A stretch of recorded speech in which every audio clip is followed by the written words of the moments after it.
Hi, this is Ron William on behalf of the Stamp Society, and today we'll be interviewing our guest, Robin Griffiths, discussing Is the Cycle Broken? Hi Robin, so with 50 years in experience and having just recently received a Lifetime Achievement Award in the US, please could you let us know a little bit about your history, how you began, and where it's brought you to now? Right, well I left university in 1966 with a degree in economics and went straight to Phillips and Drew, who at that time were London's leading stockbroker with good research department. And most of that research was based on the sort of ratios that you learn in Benjamin Graham's book, The Intelligent Investor. In fact, we had to have a large textbook by three authors, Graham, Dodd and Cotterill, and the work was based on that. But my job was to phone institutional investors to get orders from them, and I got more orders if the share prices went up after the client had bought the stock. And what we discovered was often it wasn't the cheapest stocks that did best, it was the more expensive ones, because the cheap ones were cheap for a reason, they weren't very good.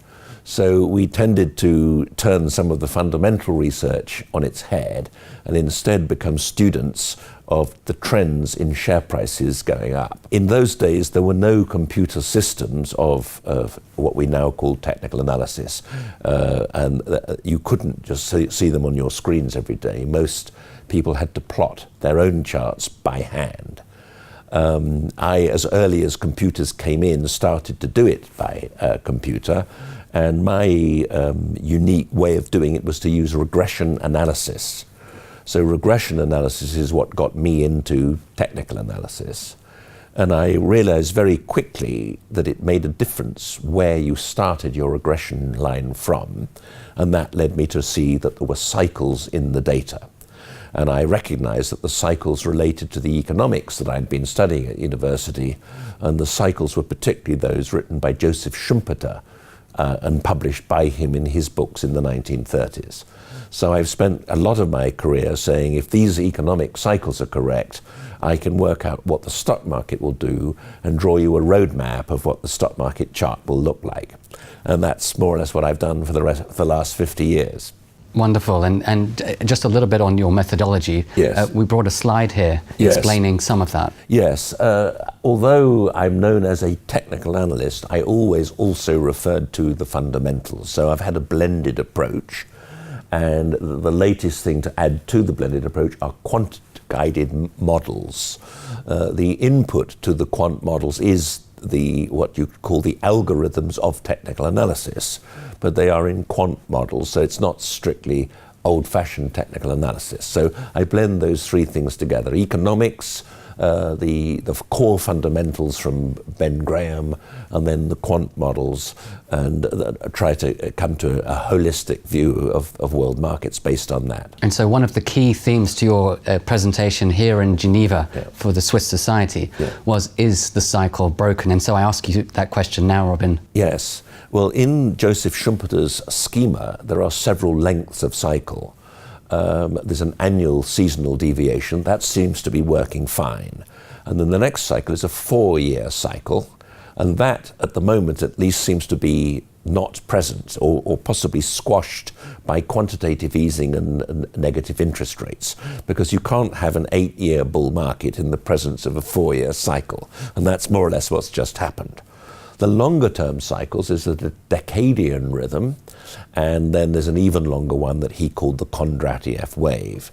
The very long term cycle we're sure is still working fine, and we're about to find out in the near future if the 10-year cycle is working, because what it predicts is right in the 7th year of the decade, i.e. now, particularly in the second half of that year, you're likely to get a sudden, rather alarming stock market setback. It's not the economy that has a setback, it's the stock market. And the market that's most likely to have a sudden setback would be the one that is expensive or very poor value. And the biggest such market of that is the USA.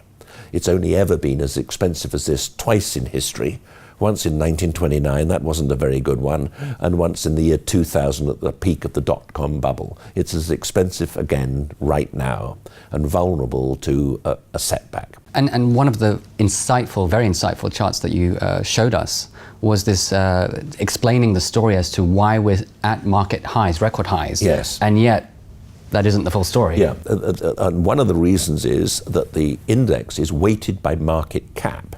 So a few very large companies can dominate the index. Now on this chart, the orange line is the actual S&P index. You can see that it's going up in an almost linear fashion with almost no volatility. So just looking at that chart, you'd feel totally confident to be fully invested in the US stock market. However, if you look at exactly the same data, only this time you weight each stock in the index equally, you get the green line. And you can see that it peaked in the year 2014, rolled sideways, and is now clearly in a bear market. So what we learn is it's like skating on incredibly thin ice. We're held up entirely by 8 or 9 stocks, and the acronym FANG, Facebook, Amazon, Netflix, Google, and possibly Tesla on the end. That's what's holding the market up. If any one of those stocks were to even have a small hiccup, it could bring the whole thing down. And we are vulnerable to a setback from this. And it would be similar to what happened in 1987. Okay. In 1987, we were very early into a big bull market, which began in 82 and went through to 2000. We call that a secular trend. And then you came into work one day in October and the whole market was down 25%. Exactly that could happen now this year.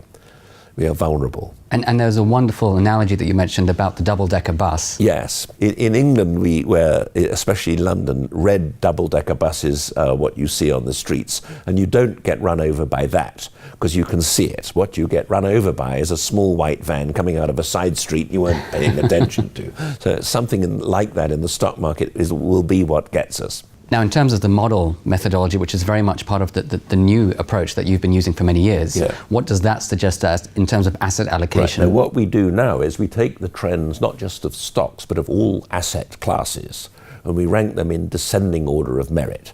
And basically, you should be invested in the strongest trends. And for quite some time now, right up at the top is China and India and emerging markets. In fact, very recently, European markets have also been in this strong category. The yellow line on this chart is a passive holding of the world index. If you can't beat the world index, you're taking more risk than you should for less return. And you'll notice that the UK and the USA markets are below the world index. So although they're actually going up, they're not going up fast enough to be of interest. And if we can just take a look, it's the UK in blue. Yes. And the world equity in yellow, so yes. It's one below the other. Yes, and very interesting, notice in sort of pink is the US equities. It's virtually equal to European cash.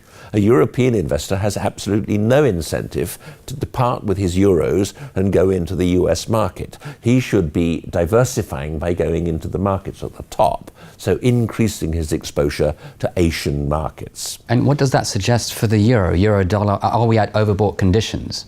In the short term, the euro is overbought and the dollar is oversold.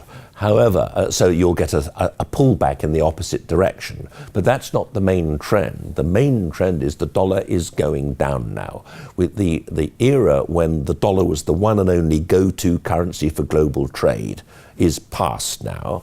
Particularly China now does increasingly more of its trade in its own currency, or if it's buying oil or gas from Russia in rubles, etc. So we're moving into a totally different world from what we've been in for the last 40, 50 years, and increasingly Asian markets will be more important and more dominant. The good news for us in our own markets is we've got plenty of companies in our markets which are very well positioned to do well in this more ocean-dominated future. And looking ahead, you mentioned China and India being the long-term future. Yes. What do the charts say on that basis? Well, it's also been the past. The chart shows the history since the year 2000. The very volatile dark green line is the China market. So it's had booms and busts, and yet it's up just about 800%. The red and pink line is India. It's much less volatile, and it's up about 400%. Most of this history is before Mr. Modi became Prime Minister. And now with Mr. Modi, India is dramatically more dynamic, so it's going to do better than going up 400%. It could be a top-performing market. Down at the bottom, we've put the American market and one of the best of the Europeans, the German markets. And although they're going up, not by very much, and it shows. On the left-hand side, sort of thermometer, in blue in the middle of the table is where the US is. In blue at the bottom of the table is where poor old UK is. And right up at the top is China, up virtually 800%. And I don't know if you can see it, but just under the red box that says Indonesia is gold. So on this timescale, gold has actually been a jolly good investment. And going forward, China wants gold to be a part of the international basket of currencies in which trade is designated. So it will be much more important in the future. And looking at the chart of gold visually, what is your trigger level for the upside breakout? Yeah, the trigger level is $13.83 an ounce. We're below that at the moment, and if we were to go above that, I think you'd find an enormous increase in investment into gold.